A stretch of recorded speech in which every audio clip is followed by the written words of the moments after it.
בעולם של אפשרויות יש רק ברירה אחת, ללכת בעקבות הלב.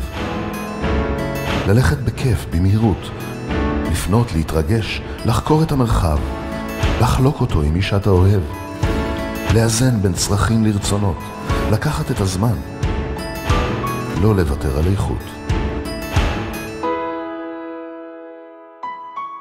לא לוותר על איקווינוקס.